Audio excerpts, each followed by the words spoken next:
Well, folks, I just came back from the garden. I just picked some really nice fresh curly parsley and some fresh licorice tarragon. This is a really nice strain of tarragon. If you're doing anything with seafood, it's got an excellent, especially for like lobster bisques. And since this is going to have lobster in it, I'm definitely going to use it. You want to take the stems right off, and you just want to primarily use the leaves. And the same thing, now a lot of folks, they know about parsley. When you're using parsley, a lot of people like to rinse it and strain it. But that's just for storage so that it doesn't moisten up and turn slimy in a couple of days. There's no need to do that with this parsley because it's going to just get chopped and put right in my chowder now. So I've incorporated everything. I've added all of my seafood except for the fresh crab meat and the fresh lobster meat. All the jumbo shrimp, the scallops, the clams, everything's in there, and it's looking fantastic, folks. I'll let you see it after I chop this stuff up. So there's a few things that I'd like to clarify as far as that bacalao.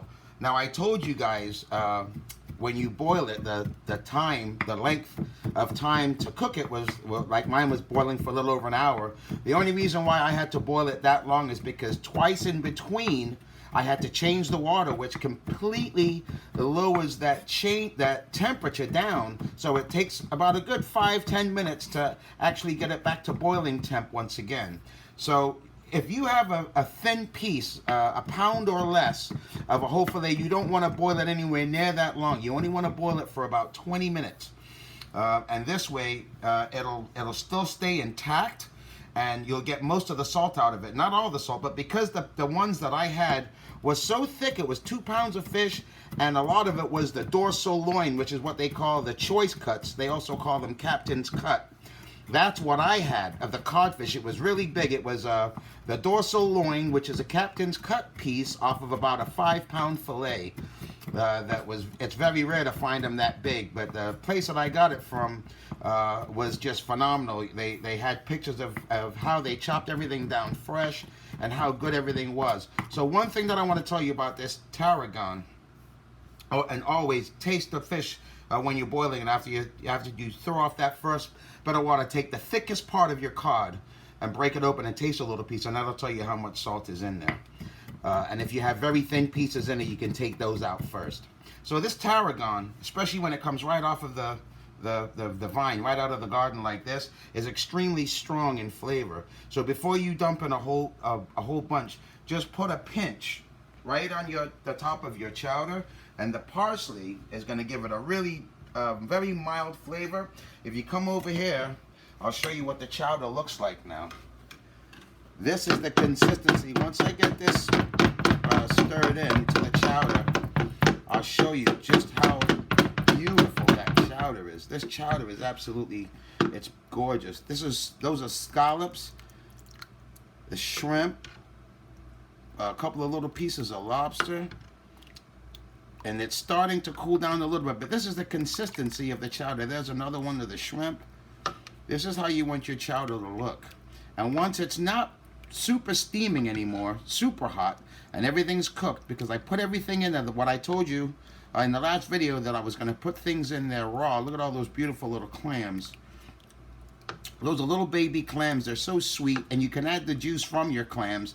The clam juice helps to flavor the stock. So what I'm going to do right now is I'm going to get the crab meat. I'm going to take the crab meat, and I'm going to take the lobster, and both of these are already cooked, and I'm going to incorporate them. And the thing about the crab meat, there's legs and knuckles.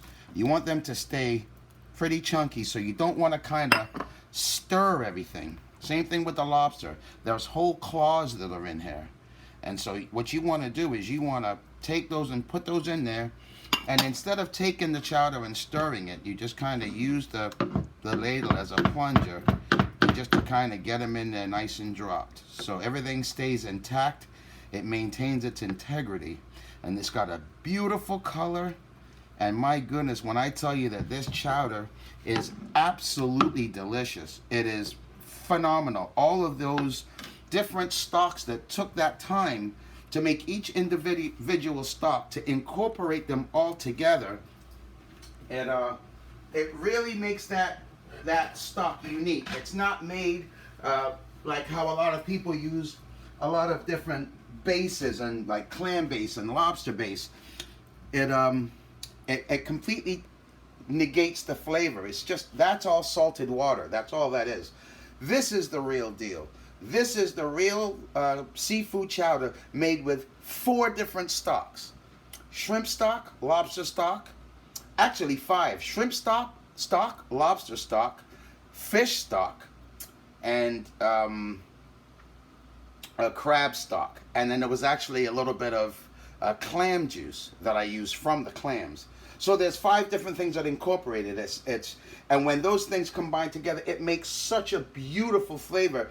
You can't mimic or imitate that flavor anywhere. You have to use the real deal. Yes, it's expensive, but it's worth it. It's absolutely worth it. This is for a special friend of mine. Abby, I hope you really enjoy this chowder and your company. I always get a great pleasure out of making seafood chowder like this. I want you to have a close in one more time, just to take a look to see just what this chowder actually looks like, and how many beautiful fresh seafood items, only from Maine. This is just all of the best of Maine seafood that's been put into this chowder, and a lot of love. So folks, there's a lot of videos on different things on the clam, and how to use the clam juice for chowder, how to actually make your stocks. I have other videos. Just like and subscribe and you get all my videos. And then you can just take the things that you learn from each video, and when it comes to making things like this, I like to target my subscribers because they've already seen the videos on how to make, so I didn't have to walk everybody through every step of this. I just let you see what the ingredients mainly are and how to incorporate them. So if anybody has any questions, if you're making a stock for yourself or your family and you'd like to find out about something that maybe wasn't included in the video, feel free to comment, send me out questions. I invite it, and I really enjoy doing this. Cooking is something that I've always loved, and you can tell, you know, if there's love involved in the dishes that you produce, it shows by the taste and the results. So thank you guys for watching once again. Look forward to seeing you again. And the reason why you guys haven't seen me for a while was because I had to have some surgery on my foot. You probably see the crutches in the background, and I'm kind of hurting right now. And so I was out of circulation for about 2 months because I had foot surgery. But I'm bouncing back now, thanks to Jehovah God. So I just want to thank all of you guys for continuing to subscribe. And I look forward to seeing and hearing from you again. So until then, bye for now. Chef Pep.